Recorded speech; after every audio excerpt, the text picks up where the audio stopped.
The morning sun cast long shadows across the crystal gardens of Kepler 4 for 2B Elder.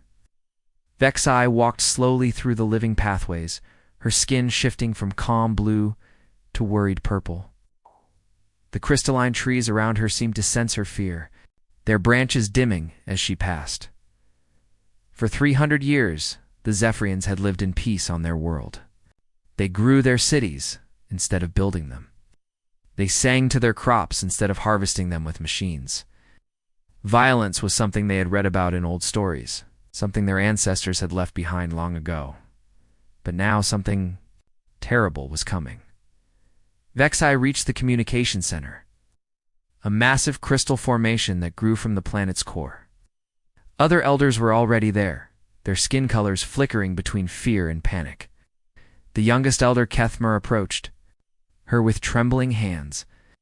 "Elder Vexai," he whispered. "The long-range sensors show them clearly now. 12 massive ships, each larger than our biggest city. They will be here in 6 days." Vexai closed her eyes and felt the planet's pain through the crystal network. 3 other worlds had gone silent in the past year. Each time, the same pattern appeared on their sensors just before the end. Massive ships that consumed everything living, leaving dead rocks floating in space. "Have we tried to communicate with them?" she asked. "Yes, Elder. We sent every type of signal we know. Music, mathematics, even basic emotional frequencies. They do not respond. They simply ... consume." The Elder Council gathered in the center of the crystal chamber. 19 beings who had guided their people through peaceful times now faced something their minds could barely understand. How do you fight something when you have no weapons? How do you defend when you know nothing of war? "We could try to evacuate," suggested Elder Moran, her skin a sickly yellow of desperation. "Load our people into every ship we have and flee." "To the outer systems? With what ships?" Kethmer replied sadly. "We have cargo vessels and exploration craft. Nothing that can carry more than a few thousand. We are 40 million souls on this world." Vexai felt the weight of leadership crushing down on her. She was the oldest, the wisest, the one others looked to for answers. But what answer could she give when faced with extinction? Then she remembered something. It's an old story, dismissed by most as legend. Tales of a species from a dangerous world, beings who had learned to fight because their planet tried to kill them every day. Warriors who protected others not because they had to, but because they chose to. "The humans," she whispered. The other elders turned to her, confusion flickering across their features. "Elder Vexai?" Moran asked carefully. "The Deathworld dwellers. Those are just stories. Tales to frighten children." Vexai moved to the great communication crystal, placing her hands on its smooth surface. 3 years ago, we detected strange signals from the Sol system. Organized, military patterns. Ships moving in formations we had never seen. What if the stories are true? She closed her eyes and reached deep into the planet's crystal network, drawing on power reserves that had taken decades to accumulate.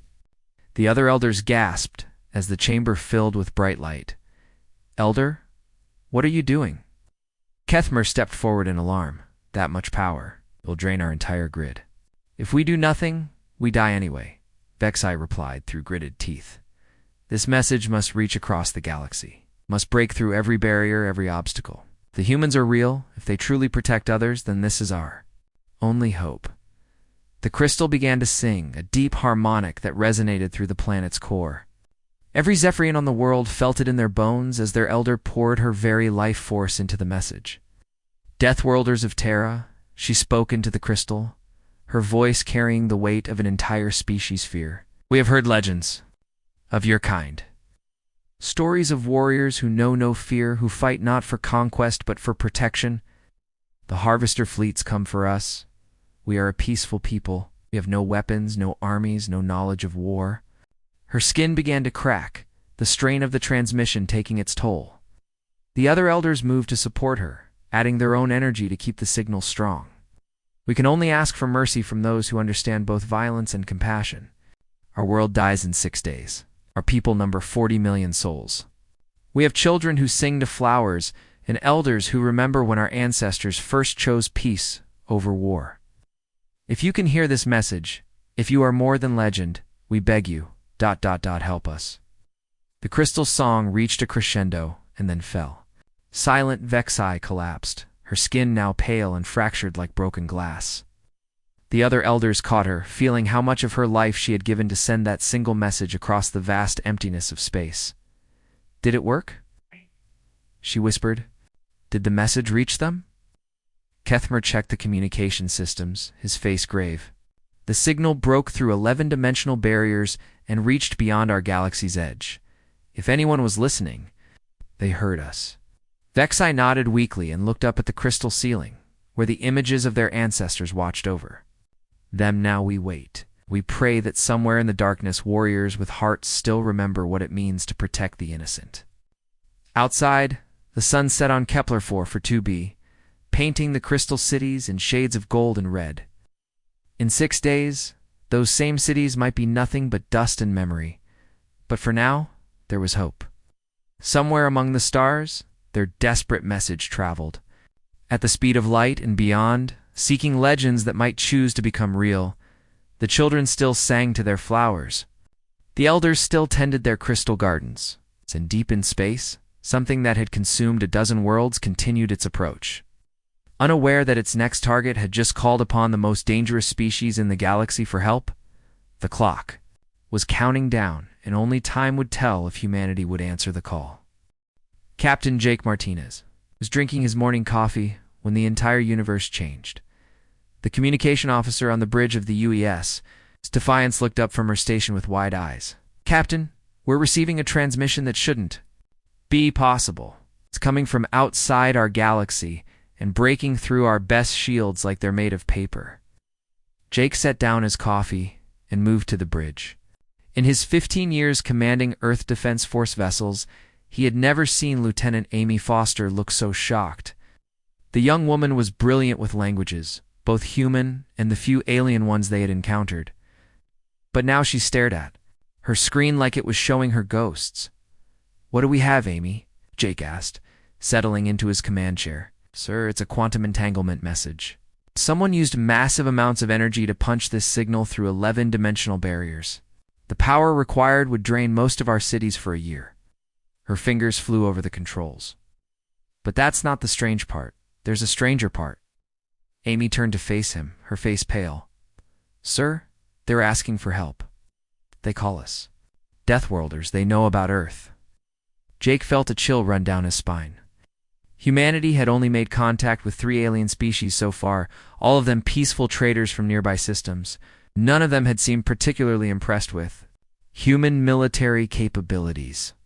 But this message suggested that humanity's reputation had spread much further than anyone realized. Put it on the main screen, he ordered. The image that appeared showed a tall, graceful being with skin that looked like living crystal. As they watched, the being's skin shifted from blue to purple, and Jake realized he was seeing fear made visible. The voice that came through the speakers was soft and musical, but the words chilled everyone on the bridge. Amy provided translation as the being spoke of harvester fleets, of worlds consumed, of 40 million people facing extinction in 6 days. When the message ended, the bridge fell silent. Commander Hayes to the bridge immediately, Jake said into his communicator. Lisa Hayes arrived within minutes, her uniform crisp despite being woken early. As his first officer, she had seen everything the galaxy could throw at them. But even she looked shaken as she listened to the message replay. Sir, our long-range sensors confirm massive energy signatures moving toward the coordinates mentioned. In the message, whatever's heading for that planet, it's big. Jake stood and walked to the main view screen, staring out at the stars. Somewhere out there, millions of people were counting down the hours until their world died. For some reason, they thought Earth could help. Contact Admiral Cooper immediately. Priority Alpha, he ordered. And get me everything we have on harvester technology. 3 hours later, Jake found himself in a secure video conference with the highest levels of Earth's military command. Admiral Ben Cooper looked tired, like a man who had been carrying a terrible secret for too long. Captain Martinez, the Admiral began. What I'm about to tell you is classified at the highest levels. The message you received wasn't the first one. Jake felt his stomach drop. Sir, over the past year, we've intercepted 4 similar distress calls. Each one came from a different species, all of them describing the same threat. Massive fleets that consume biological matter and leave dead worlds behind. Cooper paused, looking. Older than his 60 years, every species that sent us a message went silent within days. Dr. Kate Williams, Earth's leading xenobiologist, appeared on another screen. Her usually cheerful face was grim as she began her briefing. We've been studying the limited data from those dead systems. The attackers call themselves harvesters. But they're not a natural species. They're machines, possibly millions of years old. They were originally created as terraforming tools by something called the architects. She brought up a holographic display showing massive ship designs that looked more grown than built. The architects lost control of their creation. Harvesters decided that biological life was too chaotic, too unpredictable. They believe they're saving species by converting them into ordered digital patterns. From their perspective, they're not destroying life, they're preserving it. Jake stared at the display. How many ships are we talking about? The fleet heading for Kepler 440b consists of at least 50 vessels, including several the size of small moons. Captain, I need to be clear about something. Every species that has encountered the harvesters has been consumed. Not defeated. Not driven off. Completely consumed. The weight of that statement settled over the conference like a blanket of lead. Admiral Cooper leaned forward. Captain Martinez, I'm going to ask something of you that goes against every protocol we have. I want you to take your ship and head for Kepler 440b immediately. Sir, with respect, one ship against that kind of fleet is suicide. You won't be alone. Cooper's expression hardened with determination. I'm authorizing Operation Shepherd. We're sending everything we can spare. 12 ships, including the UES Relentless with a full Marine battalion. Lisa Hayes spoke up from beside Jake. Admiral, why are we risking so much for people we've never met? Cooper was quiet for a long moment, then looked directly at the camera. Commander, 3 years ago, our deep space monitors detected something that changed everything. We've been tracking harvester movements across the galaxy. They're not random. They're working their way toward the core systems, consuming everything in their path. He brought up a star map showing red dots spreading like a disease across the galaxy.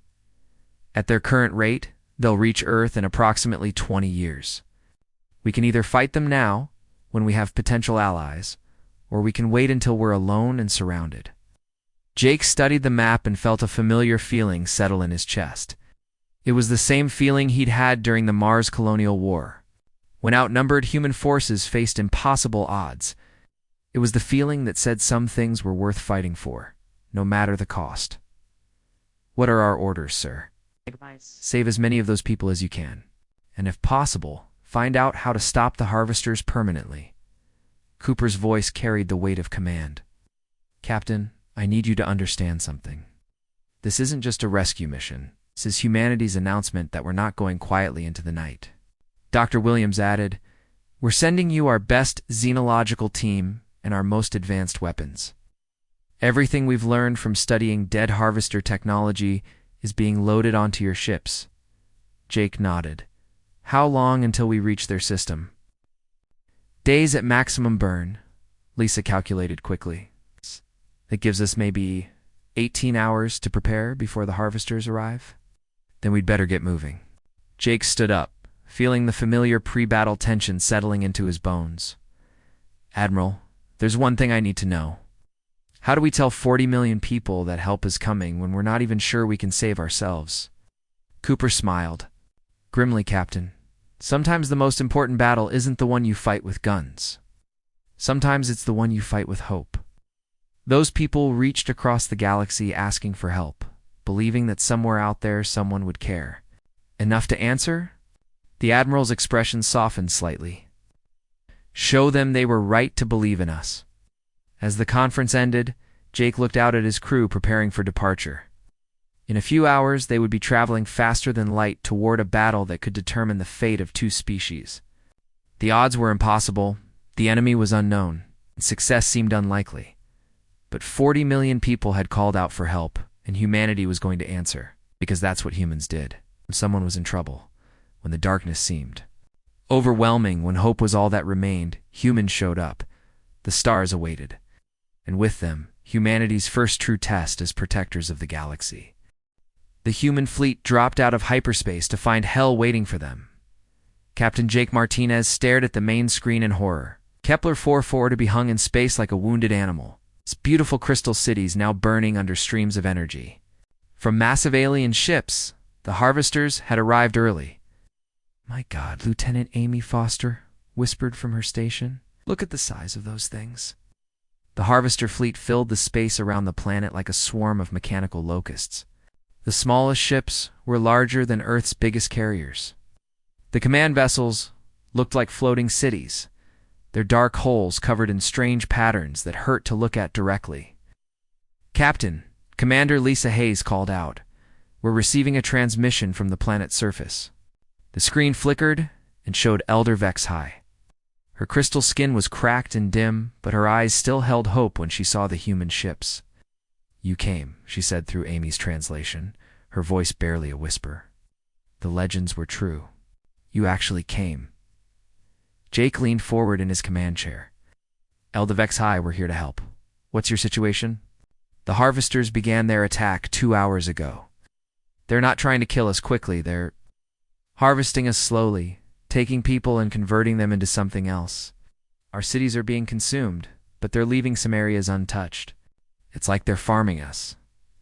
Lisa checked her sensors. "Captain, I'm reading massive energy drains across the planet. They're not just destroying the cities, they're absorbing them." Oh. Jake made a decision that would echo through galactic history. "All ships, this is Martinez. We're going in. Target the smaller harvester vessels first and work our way up. Our job is to buy time for evacuation ships and to show these machines that someone is willing to fight back."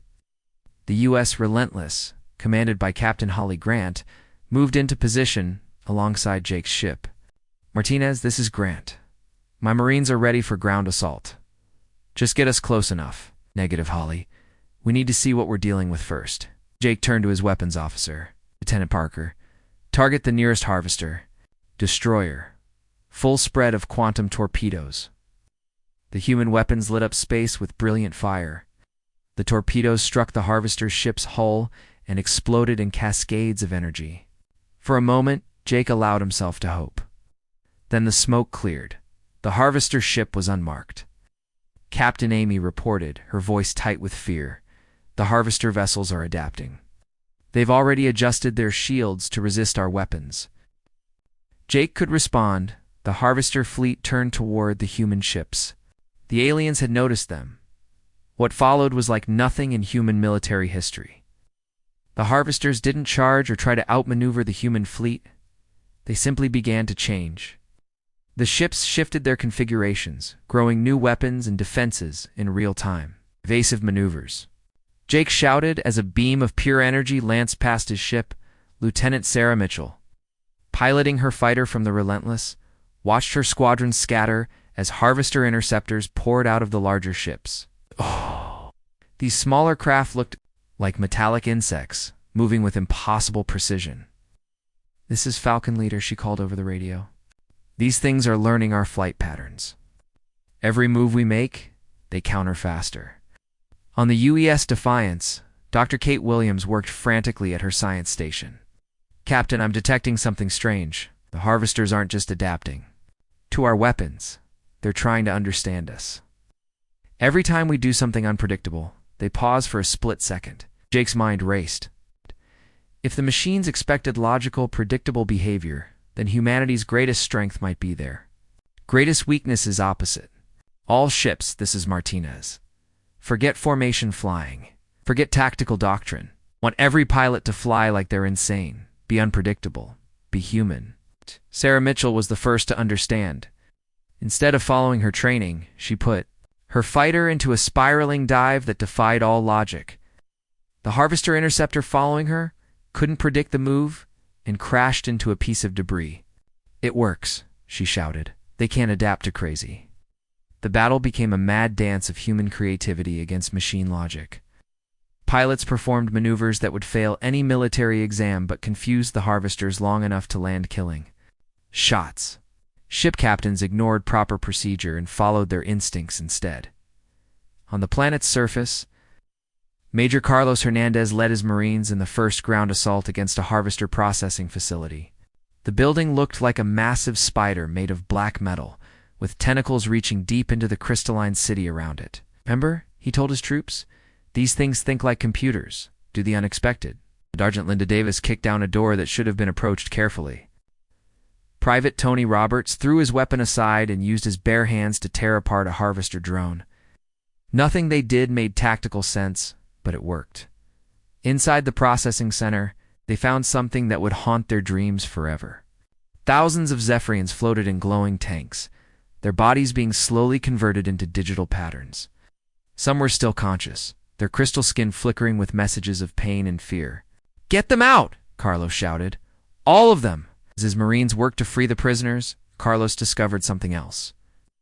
In the center of the facility stood a massive computer core, and within it, he could see the digital ghosts of other species. The harvesters weren't just consuming the Zephyrians. They were adding them to some kind of collection. Back in space, Jake watched as his small fleet held off ships that should have destroyed them in minutes.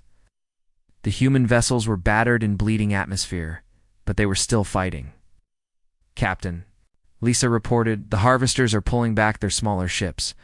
I think we're actually winning." But Jake could see something his crew couldn't. The massive command ship at the center of the harvester fleet was changing. Growing new structures that pulsed with terrible energy, Elder Vex High's voice came over the communication system, weak but urgent. "Captain Martinez, you must leave now. The harvesters are preparing something new. Our sensors show massive energy buildup in their primary vessel." "We're not leaving without your people," Jake replied firmly. "You don't understand. They're going to use a planet killer. They've decided that resistance makes the harvest too difficult. They're going to destroy everything and start over." Looked at his crew, seeing his own determination reflected in their faces. They had come here to save lives, not to run when things got difficult. "All ships, this is Martinez. The harvesters are preparing a planet-killing weapon. We have won. A chance to stop this." He paused, knowing what he was asking of his people. "We're going to ram the command ship," Captain Amy protested. "That's suicide." "Maybe, but 40 million people are counting on us." Jake smiled grimly. "Besides, when has humanity ever done the smart thing when people needed saving?" The human fleet began to move toward the massive harvester command ship, their engines burning at maximum power. They were outnumbered, outgunned, and facing technology they barely understood, but they were human. And humans had never learned when to quit. Behind them, on the wounded planet below, Elder Vexi watched the impossible sight of 12 small ships charging toward a fleet that could consume worlds. Her crystal skin flickered between amazement and grief as she realized what the humans were willing to sacrifice for people they had never met. "The legends were wrong," she whispered to her surviving people. "The humans aren't just warriors. They're something far more dangerous. Heroes." The battle for Kepler 4, for to be, was about to reach its climax, and the galaxy would never be the same. The human fleet raced toward the harvester command ship like arrows shot from Earth's bow. But they were not alone in their charge. Elder Vex High stood in the ruins of her crystal city, her damaged skin flickering with new colors that had never been seen before in Zephyrian history.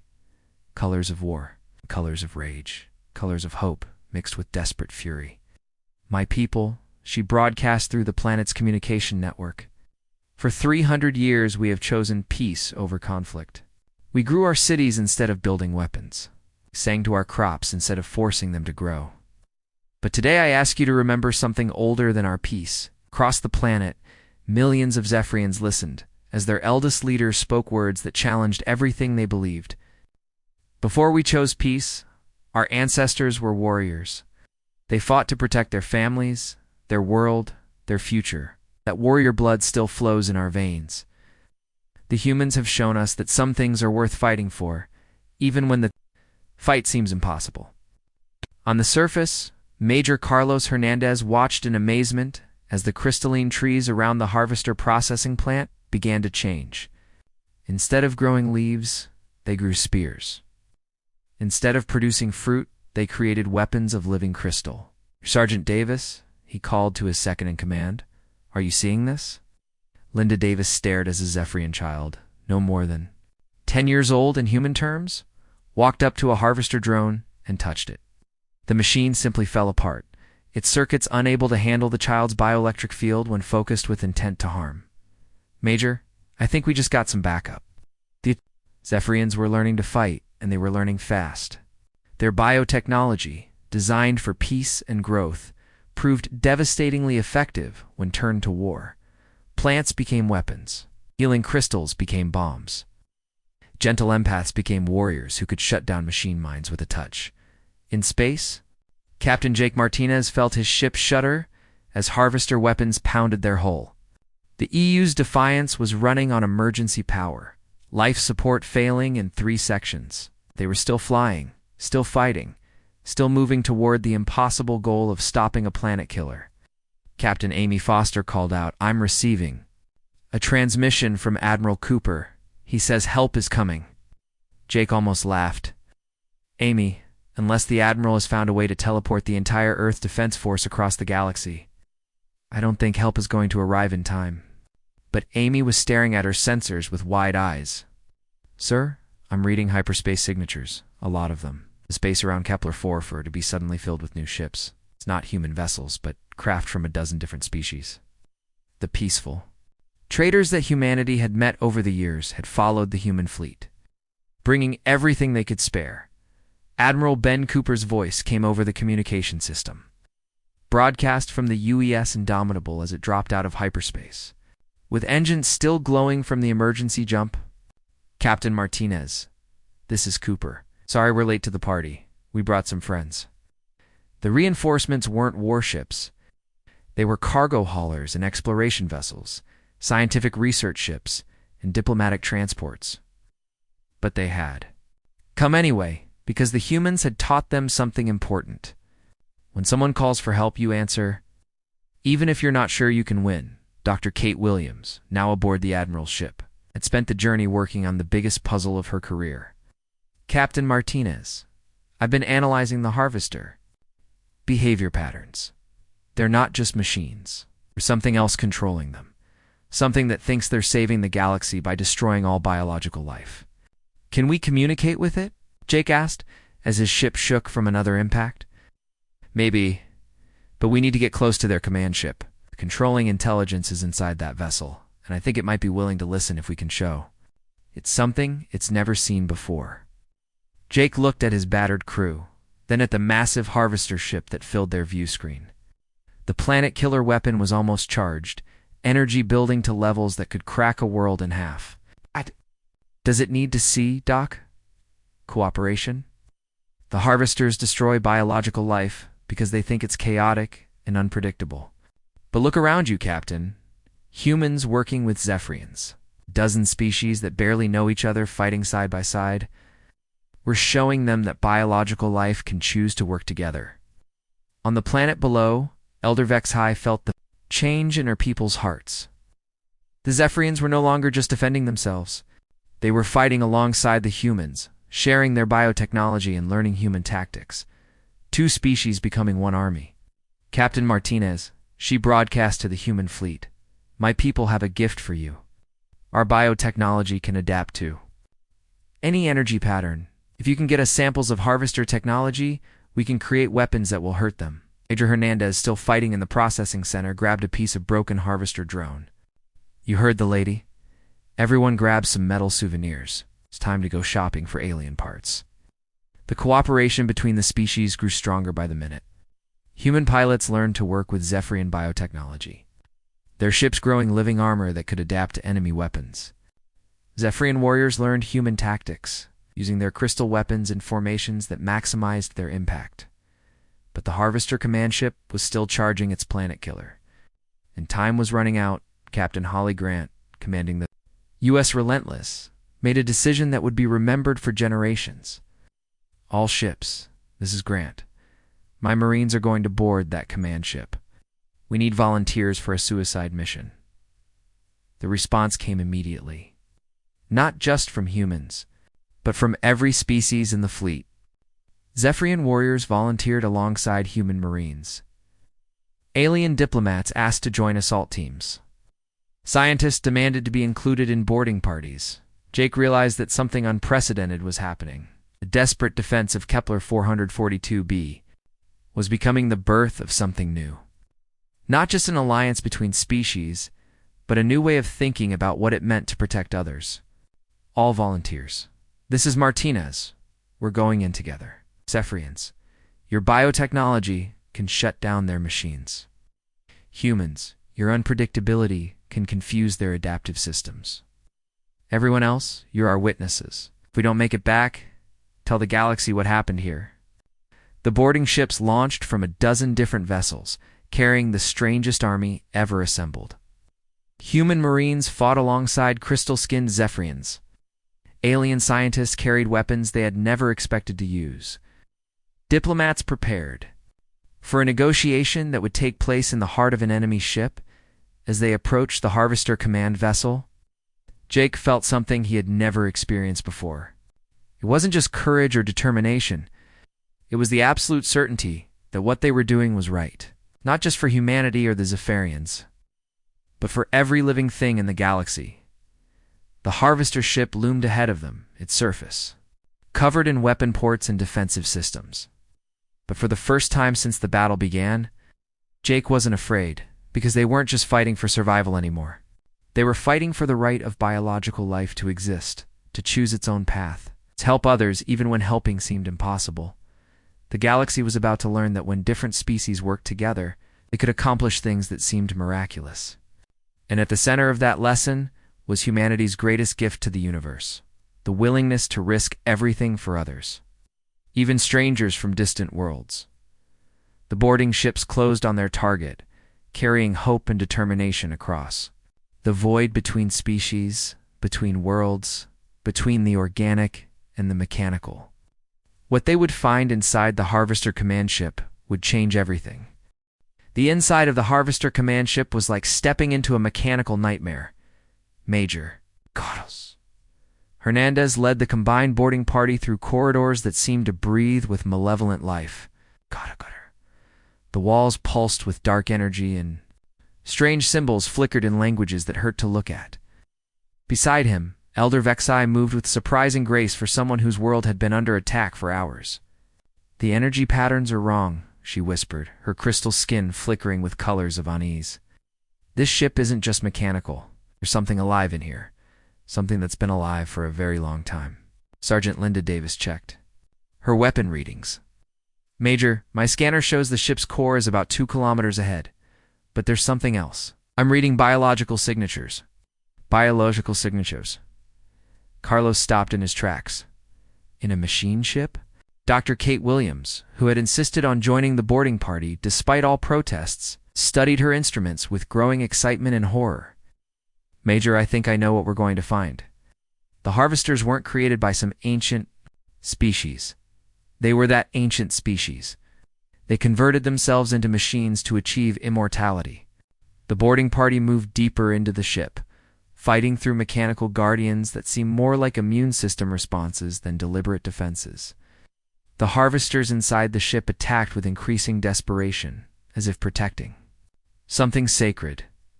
Lieutenant Sarah Mitchell, who had transferred from her fighter to join the ground team, noticed something strange about the Harvester drones they fought. "These machines are scared," she said as they pushed through another corridor. "Look at their behavior patterns. They're not attacking tactically. They're panicking." Elder Vexai placed her hand on a wall panel and closed her eyes. Through her biotechnology, she could sense the ship's true nature. There are millions of consciousness patterns stored in this vessel. They're not just minds. They're souls trapped in digital form for thousands of years. They reached the ship's core to find something that defied all expectations. The chamber was vast, filled with crystalline structures that pulsed with the same light as Zephyrian technology. At the center stood a being that looked almost human, but ancient beyond measure. "Welcome," the being said in perfect English, its voice carrying the weight of millennia. "I am the last of the architects. I have been waiting for someone like you to arrive." Captain Jake Martinez, leading the second boarding group, stepped forward with his weapon ready. "You're the one controlling the harvesters." The architect shook its head sadly. "Controlling them. Captain Martinez, I am trapped by them. We created the harvesters to preserve life by converting it to digital form. We thought we were saving the galaxy from the chaos of biological existence. We were wrong." Dr. Williams moved closer, her scientific curiosity overcoming her fear. "What happened?" "We converted ourselves first, to show other species that digital existence was better than biological life. But we discovered too late that consciousness, without the chaos of biology, is not truly consciousness at all. We became predictable, logical, trapped in patterns we could not break." The architect gestured to the crystalline structures around them. "These contain the digital souls of every species the harvesters have saved over the past million years. Billions of consciousness patterns, all trapped in perfect, unchanging digital prisons. They experience no growth, no surprise, no real life at all." Elder Vex High stepped forward, her skin flickering with colors of understanding and compassion. "You want us to free them?" "More than that," the architect replied. "I want you to teach us something we forgot long ago. I want you to show us how biological life can choose to work together instead of destroying each other. The harvesters operate on the assumption that organic life is too chaotic to survive, but you have proven them wrong." Carlos looked around the chamber, seeing the trapped souls of entire civilizations. "How do we free them? It's the same way you defeated our fleet." Architect smiled sadly. "By doing something unpredictable. By showing that biological life can accomplish the impossible when it chooses cooperation over conflict." Dr. Williams was already working at one of the crystalline structures. "The digital patterns are stored in quantum matrices. If we can destabilize them in just the right way, we might be able to restore the consciousness patterns to biological form." "But that would require massive amounts of energy," Sarah protested. "And we'd need biological templates for each species."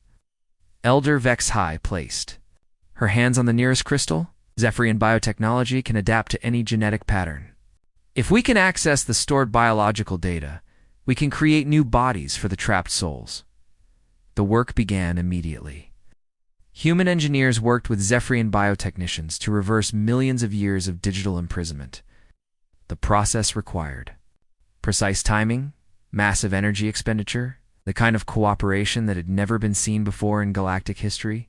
As they worked, the harvester fleet outside began to change. Without the central intelligence driving them, the machine ships started to shut down. The planet killer weapon powered down just moments before it would have fired. "It's working," Amy Foster reported from the Defiance. "The harvester ships are going dormant. Whatever you're doing in there, keep doing it." But the process wasn't without cost. Sergeant Tim Hughes, who had volunteered to manually stabilize one of the quantum matrices, was caught in an energy feedback loop. As the system overloaded, he threw himself between the discharge and Elder Vex High, saving her life but sacrificing his own. "Tell them," he gasped as he died. "Tell them we answered the call." His sacrifice galvanized both species. Humans and Zephyrians worked with desperate efficiency, their grief transformed into determination. They would not let Tim's death be meaningless. One by one, the crystalline structures began to resonate with new life. The first beings to emerge were Zephyrians, who had been captured decades ago. Their consciousness patterns restored to new biological forms. Then came species that had been extinct for centuries, their digital souls finally free to live again. The architect watched in amazement, as beings he had thought lost forever took their first breaths in millennia. "I had forgotten," he whispered, "how beautiful biological life could be." As the last of the trapped souls were freed, the architect made a final request. "Captain Martinez, I want to give you something. The knowledge we accumulated over millions of years freely shared. But more than that, I want to give you a promise." "What kind of promise?" "The harvesters still exist in other parts of the galaxy, but now they will carry a new directive. Instead of consuming biological life, they will protect it. They will become guardians instead of destroyers, teachers instead of conquerors. The boarding parties made their way back to their ships, carrying with them refugees from a dozen extinct civilizations and the knowledge that the greatest threat to galactic life had been neutralized. On the planet below, the crystal cities began to heal. Zephyrian biotechnology, enhanced by human engineering principles, grew new structures that were stronger and more beautiful than before. The world that had faced extinction became a symbol of hope for the entire galaxy. Captain Jake Martinez stood on the bridge of the Defiance, watching as the former Harvester ships took new positions around Kepler for 4 to be. Instead of consuming the planet, they were helping to heal it. Captain Amy reported, "We're receiving communications. From across the galaxy, word of what happened here is spreading. Dozens of species are asking to join what they're calling the Terran-Zephyrian Alliance." Jake nodded, but his thoughts were on the cusp of their victory. Tim Hughes and hundreds of other humans had died to save people they'd never met. It was the most human thing imaginable, and the most important. Elder Vexhai appeared on the communication screen, her skin now showing colors that meant joy mixed with sorrow. "Captain Martinez, my people have decided something. We want to learn your ways of war, not to conquer others, but to protect those who cannot protect themselves." "To learn your ways of peace," Jake replied. "How to grow instead of just building. How to heal instead of just fighting." Admiral Cooper's voice joined the conversation from the Indomitable. "Captain, I've just received word from Earth. The President is authorizing the formation of a new organization, the Galactic Protection Alliance. Its mission is simple. Answer the call when someone needs help, no matter who they are or where they come from." Jake looked out at the stars, seeing them not as distant lights, but as homes to billions of beings who might someday need help. Humanity had found its purpose in the galaxy. It was the same purpose they'd always had on Earth: protect others. Even when protecting them seemed impossible, the legend of the Deathworlders had begun. But it wasn't a legend of conquest or domination. It was a legend of beings who answered desperate calls for help, who fought impossible battles for people they'd never met, who proved that biological life's greatest strength wasn't its ability to adapt or survive, but its capacity to care for others. Across the galaxy, oppressed peoples whispered news stories. Stories of humans who crossed impossible distances to save strangers. Stories of a species that had learned to turn their capacity for violence into a force for protection. Stories of Deathworlders who rose to answer when aliens cried out for help. And in the depths of space, former Harvester ships began broadcasting a new message to every corner of the galaxy. If you are in danger, if you face extinction, if you have nowhere else to turn, send a signal to the stars. Someone will hear you. Someone will come. The humans have taught us that no one should face the darkness alone. It's the age of humanity as galactic protectors had begun, and the universe would never be the same.